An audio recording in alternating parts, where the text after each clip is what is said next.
Hey, podcast listeners, it's Ria Wong with you once again with Nonprofit Lowdown. Today, we are going to be talking about a hot topic, DAFs and crypto, with Alexis Miller. She is the Donor Engagement and Strategic Partnerships Lead at Endowment. And Alexis, we have a lot of questions, so welcome. Thank you. Thanks, Ria. Thank you for having me. Excited to be here. Okay, Alexis, so before we jump into all the questions that we have about DAFs and crypto, tell us a little bit about yourself and your journey. Sure. Before I do that, for the people who are live with this event, I'd love to get like a show of hands of like who works at a nonprofit.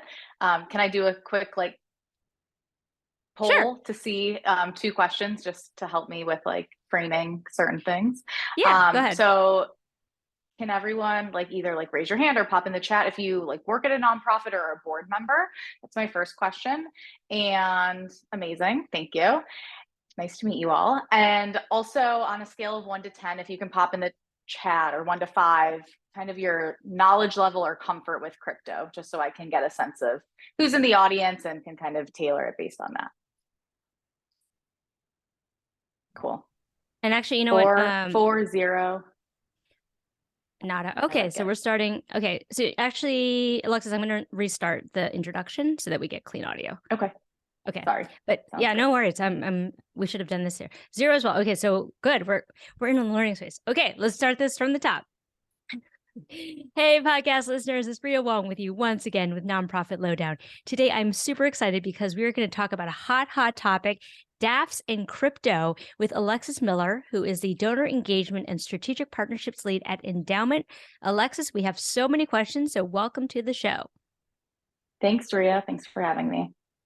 So before we jump into all the questions that we have, tell us a little bit about yourself and your journey. Sure. So as you mentioned, I oversee partnerships and donor engagement at Endowment. And my journey has led me in a variety of different directions, but my background is in the nonprofit space. So kind of as cliche as it is, I grew up always wanting to be in the helping profession. And, throughout high school and throughout college, I was really gearing my career toward being a social worker. I really was interested in being a school social worker. And one thing led to another, and I ended up getting my master's in social work, but really focused on the kind of macro aspects of social work, meaning nonprofit management and kind of the administration of how nonprofits are run, how they can be run in a kind of more efficient way to still make a large impact. So I started out my career working in the Jewish Federation system in development and fundraising. I was there for 4 years, overseeing a lot of our professional groups. So I worked with our lawyers and our doctors and our professional women, and really just served as that kind of entry point into the Jewish community through events and fundraising opportunities. Through that opportunity, I really knew nothing about fundraising when I first started, but I met somebody and they said, you'd be great at development, like just try it out. So I did.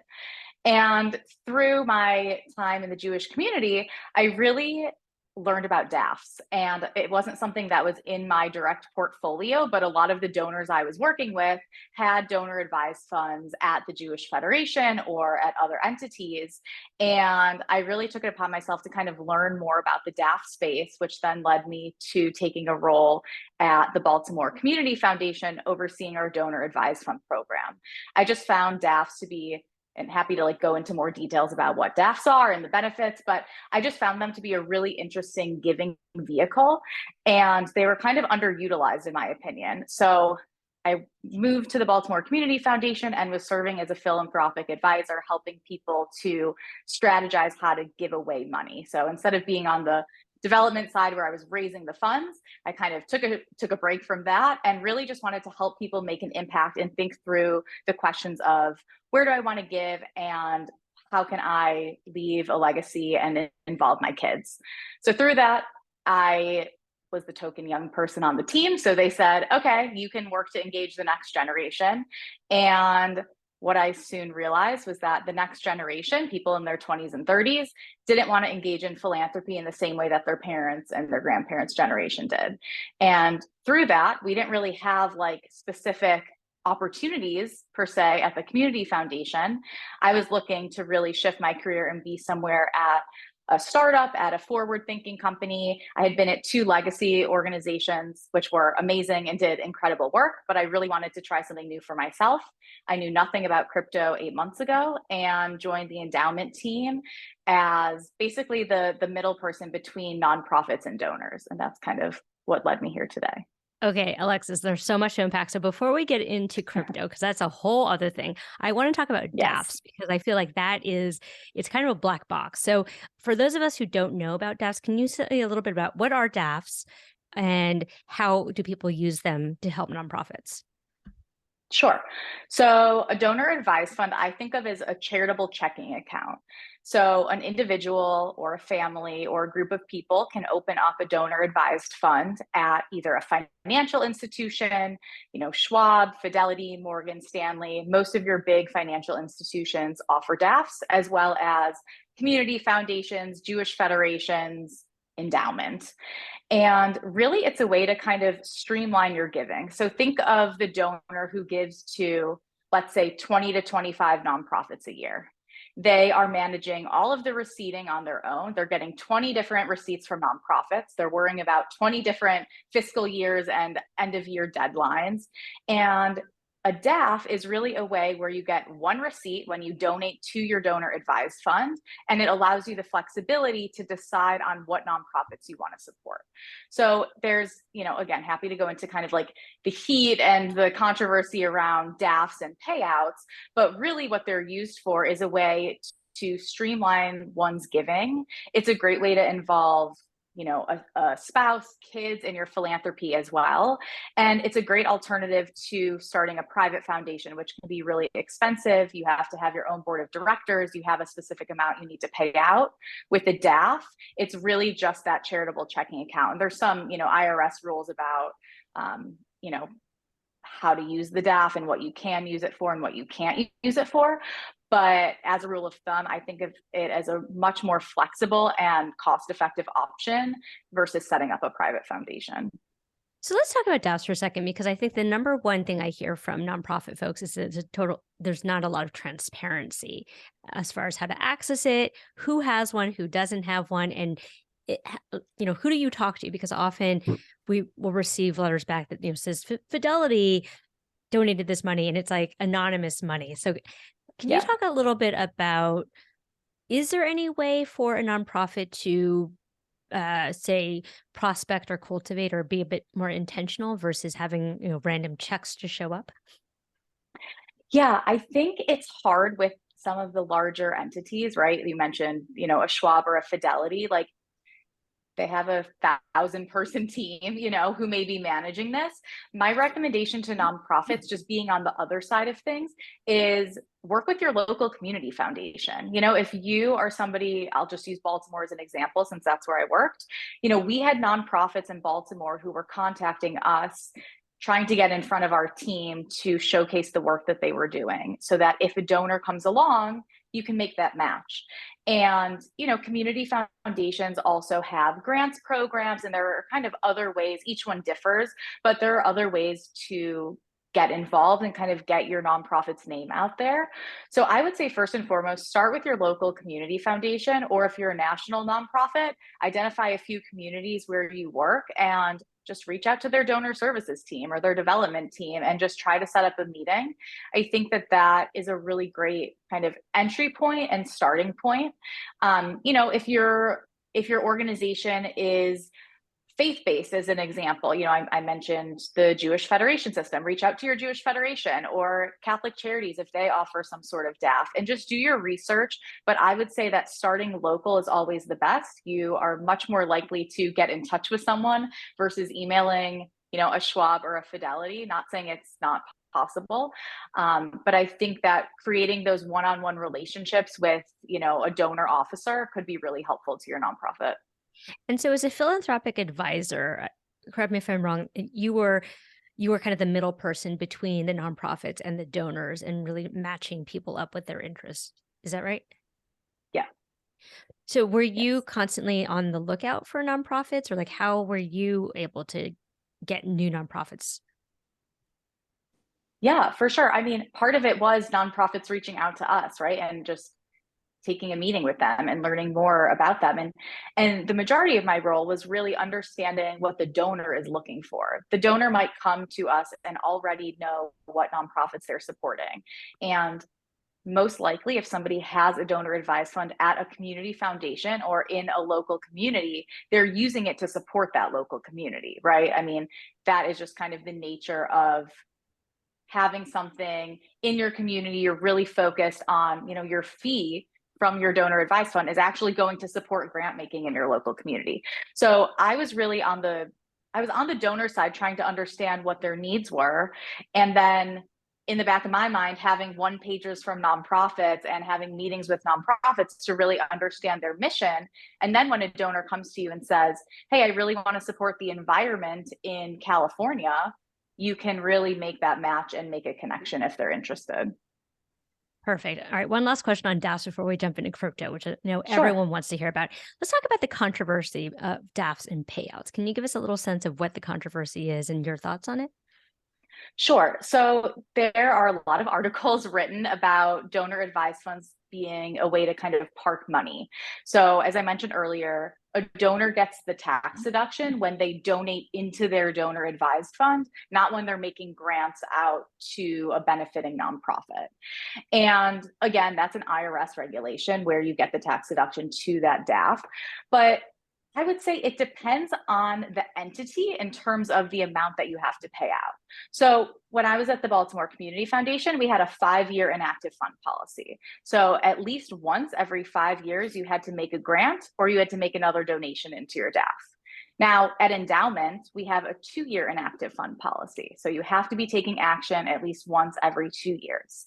Another controversy that we at endowment are really trying to change the narrative on is, and like happy to go into details about how our DAF functions and how it differentiates from other DAFs. But as a rule of thumb, most donor advised fund providers are taking a fee based on assets under management. So a large institution like Fidelity or Schwab, we keep using them as examples, but they're good examples because they have very large DAFs there, and they're taking a fee based on the assets that they're managing, right? So the more money that's in that DAF, the higher fee they get. So at endowment, what we do is we don't take a fee based on assets under management. Instead, we take a 1.5% transaction fee. So we don't care how much money is in the actual DAF. And actually the way that our fee structure works is it's 0.5% when it comes into the donor advised fund, and it's 1% when it goes out to the benefiting nonprofit. So we're financially incentivizing ourselves by taking a larger fee when money is flowing out of our bank account and into the hands of a nonprofit. And that was really important to our CEO, Robbie Heeger, when he started Endowment, that we kind of changed the narrative of traditional philanthropy and of traditional donor advised funds, making these accessible. We don't have a minimum donation size. So somebody could open up a DAF with $500 versus some entities, it's $10,000 minimum, even $100,000 minimum. And with us, there's no minimum. Our fee structure differs from traditional DAFs, and we're really weighted on the throughput, making sure that money is getting into the hands of nonprofits, which is what a DAF is supposed to do. Okay. We're jumping in here. So for those who are new to crypto, can you let's go with the basics. First of all, what is a DAO? Because for those who know about crypto, DAO is a thing and the name of your company is very clever, Endowment. But what is a DAO for those of us who don't know? Sure. So a DAO stands for Decentralized Autonomous Organization. And basically the way that I think about it, again, me being someone who comes from the nonprofit world, I always think in nonprofit terms. So a traditional nonprofit is run very top down, right? You have your CEO or your executive director, then you have your C-suite, then you have your directors, et cetera. It's a triangle. Basically, the idea with a DAO is that the governance is not top down, it's democratic. So people are making decisions together. Your CEO is not dictating every decision that is occurring for the organization or for the company. It's a democratic process. That could look like voting. That could look like using a token powered governance structure. Our CEO we just did a nonprofit call last week to talk about the current state of crypto philanthropy and all the craziness going on. And he described DAOs similar to giving circles, which I thought was an amazing comparison, because a giving circle, everybody is giving the same amount. Everyone's pooling together $100, and collectively they're deciding on where the money goes. So I think of a DAO as the same concept. And actually at Endowment, we have some DAOs who set up philanthropic funds and use their DAO to vote on what nonprofits they're supporting. So it's this DAO concept and it's this giving circle concept combined in one. Okay, so let's talk a little bit about endowment. So from my understanding, and please correct me if I'm wrong, is you have donors who are putting crypto. So for those who are new to crypto, that means, Bitcoin, Ethereum, and then like all the other altcoins out there into a fund. And then how does the match process work between the crypto in and then the donations out? Sure. So the bread and butter of what we do is our donor advised fund, which is why we kept talking about DAFs. We also do direct donations. So somebody can give us 1 Bitcoin as an example, not open up a donor advised fund with us, and just give it to any nonprofit. And the process is we ingest the crypto. We take 1,000 different types of cryptocurrencies. So you mentioned a few, but really anything that there's a liquid market for, we take. We convert it into, it's called a stable coin, US dollar coin, and it's pegged to the dollar. So we're not holding it as Bitcoin or Ethereum, et cetera, because there's a lot of market fluctuations associated with that, as I'm sure you've all seen. And just like the stock market, we're not holding Apple shares as an example. We're converting it into a cryptocurrency that's pegged to the US dollar. And then it's being granted out to a nonprofit as US dollars. So we're actually doing the work of converting it from crypto into US dollars and then sending it directly to a nonprofit's bank account. And how do nonprofits receive funds? Like, how do people know about them? Can you talk us through this process? Is it very similar to what you discussed with DAFs? Because I also know, having visited the site, that you've basically registered all of the nonprofits in the country on your platform. Yeah, so any nonprofit that's in good standing is technically already on Endowment. We integrate with GuideStar's data. So we're pulling information from a nonprofit's 990, their mission statement, their logo, and they're already listed on our site, but somebody has to actually, it's called claiming their organization, by providing us that bank account information so we know where to send the money to. So we say that any nonprofit can receive crypto through Endowment, which is true, but we have to talk to somebody at that nonprofit and get them signed up in order to get money out the door. And, it's not, crypto's a little bit of the wild, wild west, but like we're not just sending money anywhere. Like we have to contact the nonprofit. And the flow is really, somebody connects their crypto wallet to our platform, they make a donation, that triggers an email to the nonprofit saying, hey, somebody's trying to make a donation. It'll have any donor information that the donor chooses to pass along. It'll have the amount. If there's a grant purpose or any special instructions, like they want it to support X program at your organization, that'll all be in an email. And we either get them claimed, so get them onboarded, get their bank info, or if they're already onboarded with us, we just send that grant to the nonprofit within 24 to 48 hours. So for a nonprofit to receive money from Endowment, do they have to have an existing relationship with the donor, or can the platform be used as a discovery? Both. We have some donors, good question. We have some donors who know exactly where they want to support. They're supporting organizations that, let's say, they give to annually. We also have donors who, you have to remember, a lot of people in the crypto space have made a lot of money in a very short amount of time. And a lot of the donors we work with have never been philanthropic previously. Or they'll say, we've never been able to give more than $500 to a nonprofit, and now we're giving $50,000 or $500,000 if we're lucky. So some of it is you're completely new, and they might do research on their own. They might have a friend who's involved in a nonprofit and they decide to make a grant.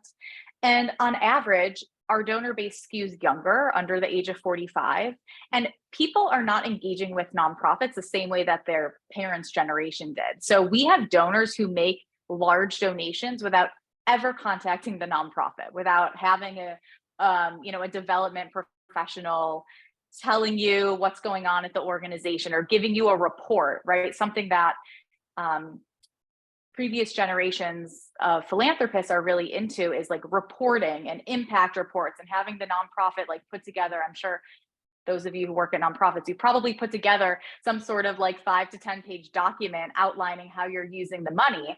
And our donors don't ask for that for the most part.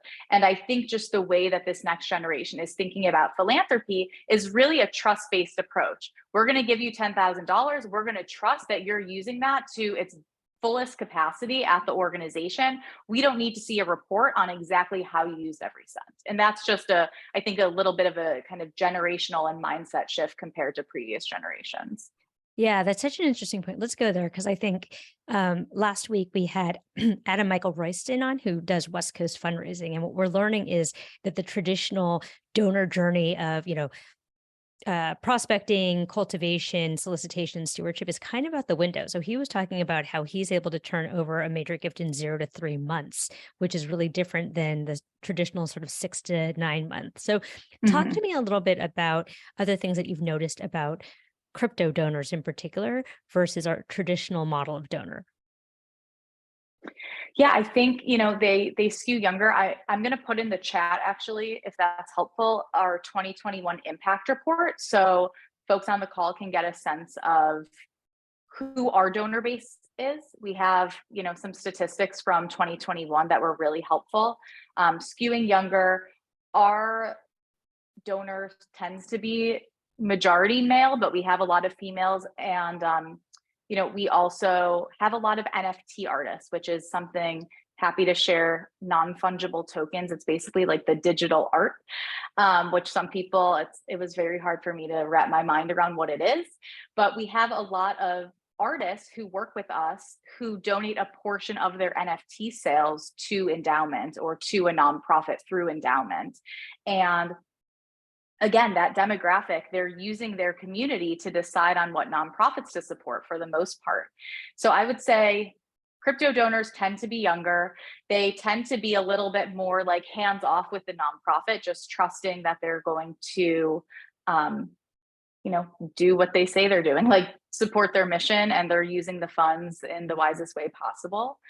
And, crypto donors are, for the most part, pretty tech savvy. So our entire platform, you could go from start to finish, setting up a DAF, funding the DAF, and making a grant without ever having to talk to a staff person.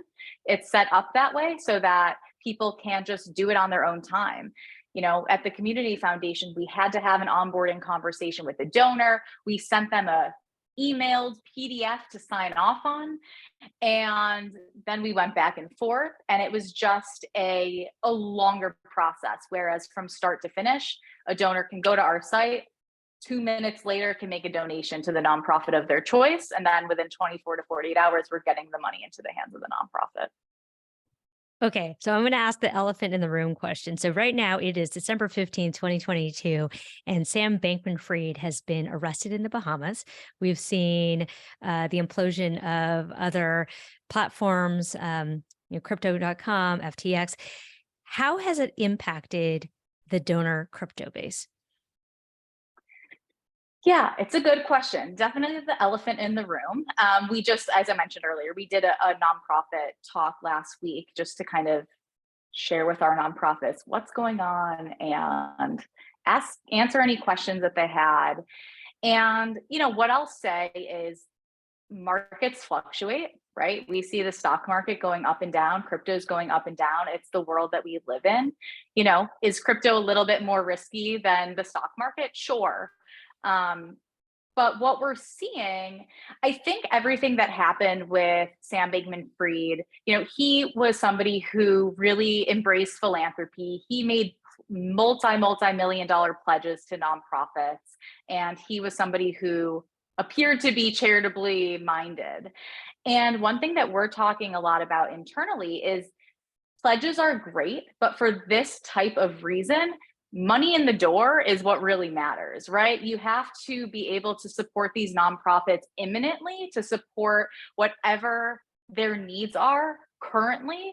It's great to plan, multi-year commitments for nonprofits are great because that's a pledge, but it's also money in the door at this moment.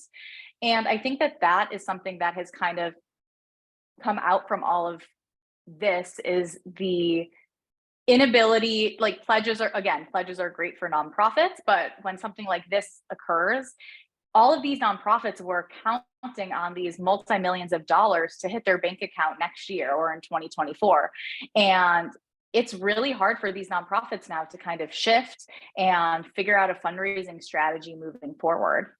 Another point that I'll just say to kind of talk about what happened with FTX and compare it with endowment, FTX was a centralized exchange. So similar to a bank, let's just say, where somebody can put in US dollars and get out crypto, or somebody can put in crypto, Ethereum, and get out Dogecoin, right? They can switch different cryptocurrencies in FTX.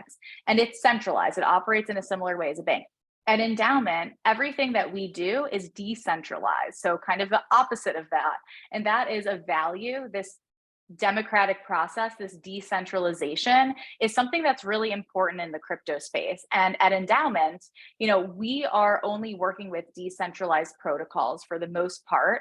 And we have a multi-step process in order for grants to be paid out. Multiple people at our organization have to basically sign off on a grant going on. And there's a whole checks and balances system that we have at endowment and that other protocols that are decentralized use, because something like this is centralized and they basically take control of your funds, right? So it's like a bank. You give them your money and they convert it, and they're supposed to have that in like reserves if somebody needs to take money out. But with decentralized protocols, you're holding on to your money still. And I think this idea of self-custody and being the owner of your own money is something that's really valued in the crypto space. And this was one of the big reasons that FTX collapsed, was due to its centralization, in my opinion. Oh, that's such an interesting point. And as someone who holds a little bit of crypto myself, I know there's a lot of talk about getting it off platform and in your own cold wallet. Let's talk about the strategy of the crypto donor, because I think you're right. They tend to be younger. They tend to be tech savvy. They tend to be a little bit more sort of in trust-based philanthropy. So really different than how we think about traditional philanthropists and like the, Mhm. name on the library. The other thing is people who hold crypto really love crypto. Like it's really kind of like a kind of a culty thing. So can you Yeah. walk us through any organizations that you know of that have been really successful in attracting crypto donors? Great question. Yes. So we work with some incredible, our nonprofit partners really run the gamut. And I'll just point out here that, endowment is free for nonprofits to get onboarded with us. So there are other crypto donation providers who might be charging nonprofits. We are completely free, and we really look at our nonprofits as partners, not as clients. So we might be involved in their fundraising strategy, or they might be running an idea by us, and they're not a paid customer in the same sense.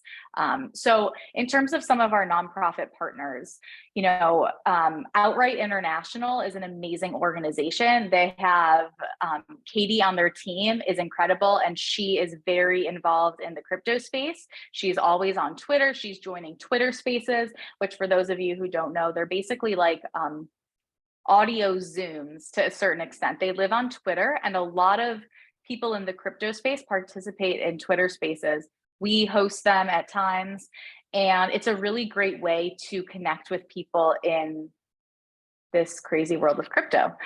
So Outright International, Kaboom is another nonprofit. They work on play space equity, and they have partnered with NFT artists before for fundraisers, and they are doing a really great job in the space. There's other organizations. There's a nonprofit called WOTC that deals with healthcare in low income areas. I think it's really important. And again, for folks in the nonprofit sector, you don't need to have someone who knows everything about crypto. You need somebody who is crypto curious, we say, right? Somebody who is interested in jumping in and learning. And whether that's spending an hour of your week on Twitter and looking up different crypto protocols or NFT projects that you can reach out to, or just connecting with other people who are like you, who work in the nonprofit space, but are also crypto curious, I think is really important.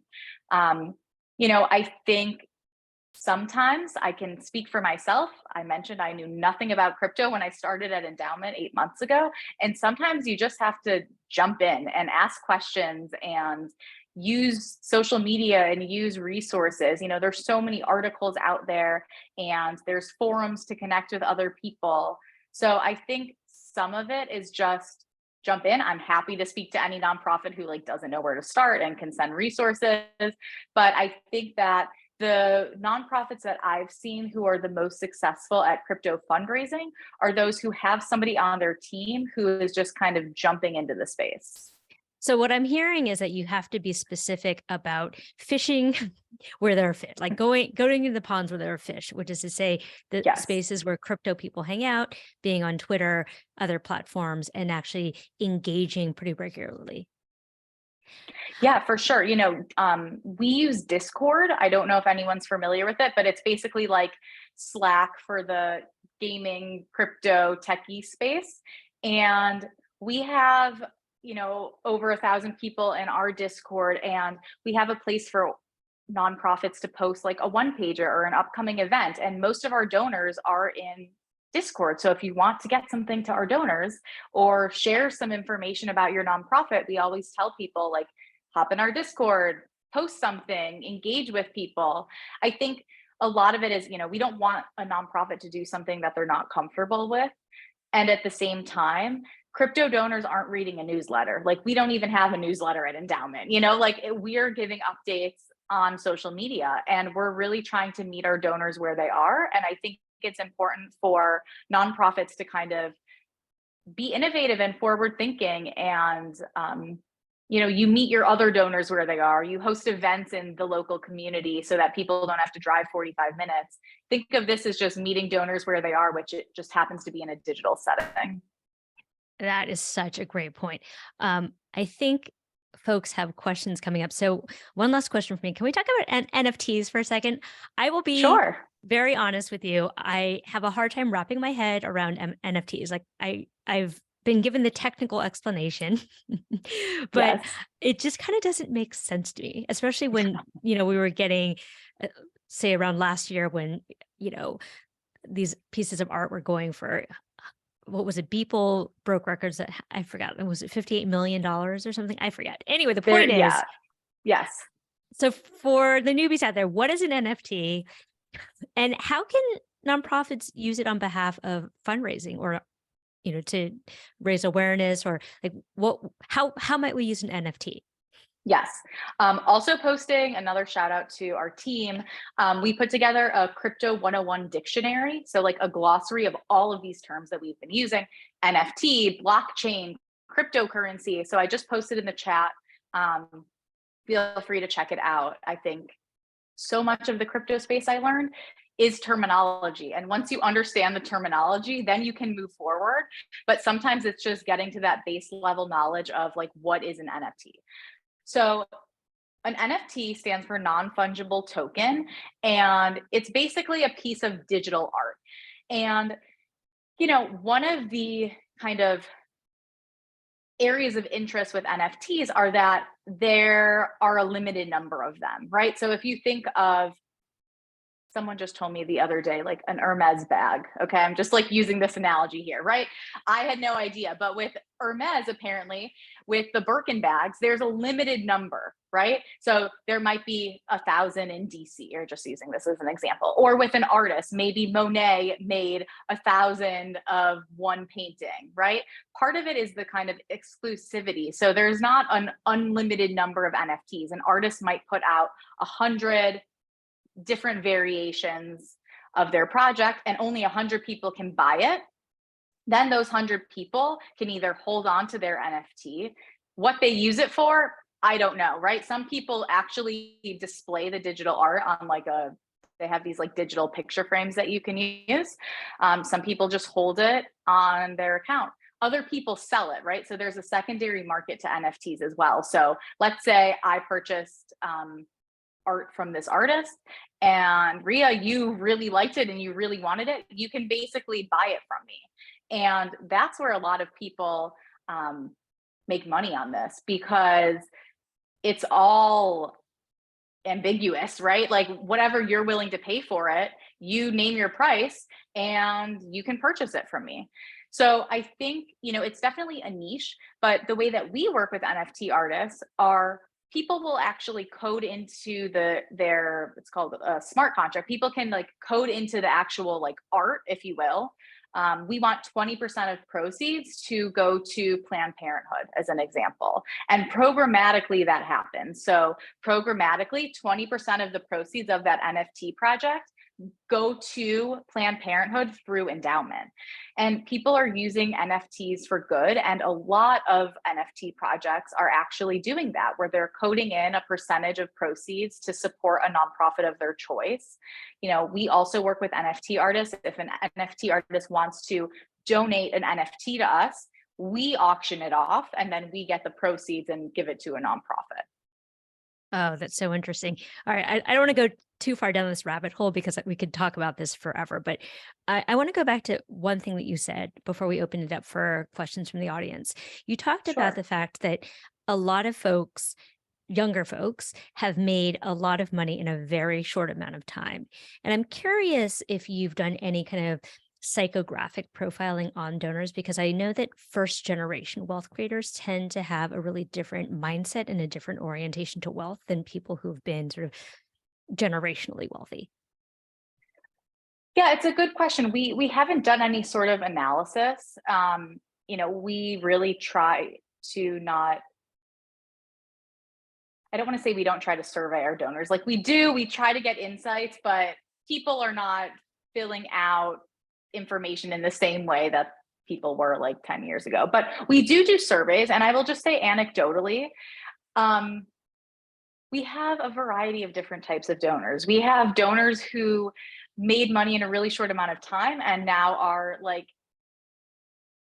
living a very minimal lifestyle like they were previously. And then we have other donors on the other side of the coin who, are like living a more lavish lifestyle than they were previously.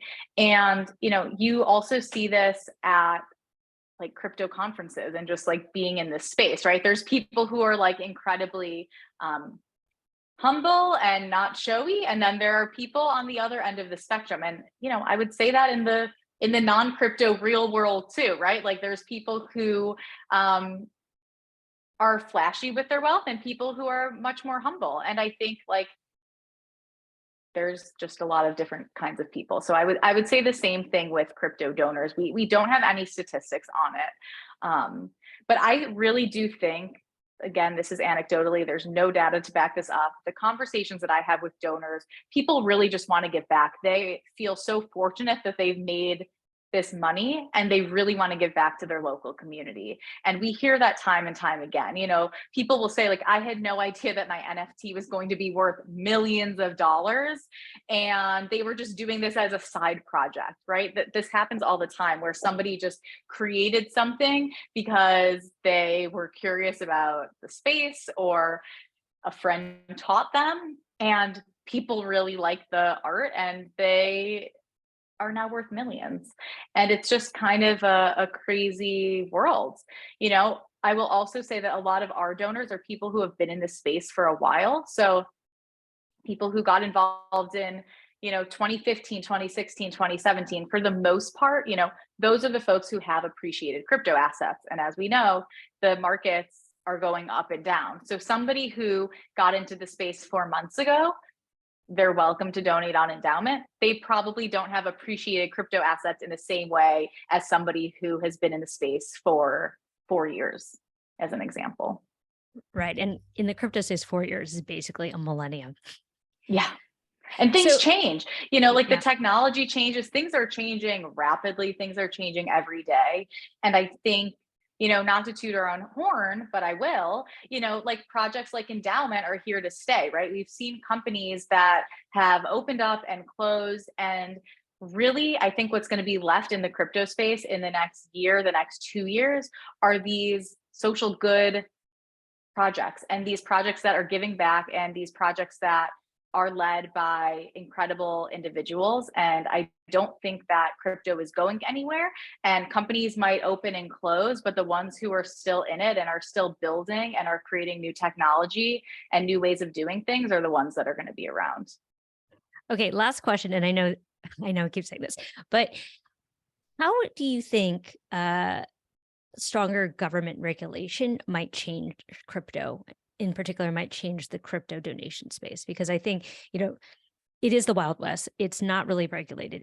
I know a lot of crypto enthusiasts are actually looking forward to more government regulation as a legitimizing Yeah. seal of approval, if you will. So what are your thoughts on that? Yeah. I mean, again, speaking personally, I agree. I think it's good to not be the wild, wild west, right? I think that it's good to have some regulation. And I think the most important part is making sure that the people who are putting together regulations are people who understand the crypto space. I think, a lot of people make assumptions, and it's really important for people to be educated. But I 100% agree there needs to be some sort of regulations, because people are losing, things are happening, and there's a lot of privacy and security related issues with the crypto space. So I'm all for, increased regulations.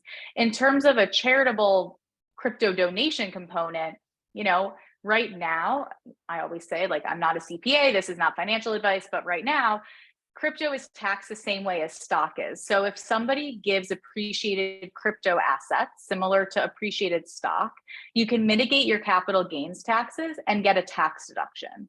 So it's actually tax advantageous for somebody to donate appreciated crypto similar to appreciated stock, right? Versus a check or a credit card, right? They can mitigate their 22% capital gains taxes, or whatever the percentage is for that person. So I'm all for it. I would hope that they don't change the benefits of donating crypto, right? And we're kind of at this interesting intersection, because there's DAF regulations and DAF policy, and then there's crypto regulations and crypto policy. And while we're a 501c3 and there's only so much that we can do, we're not a C4 organization, we are here for regulations and policy that makes good sense for endowment and for the future of DAFs and philanthropy and cryptocurrency and donating crypto.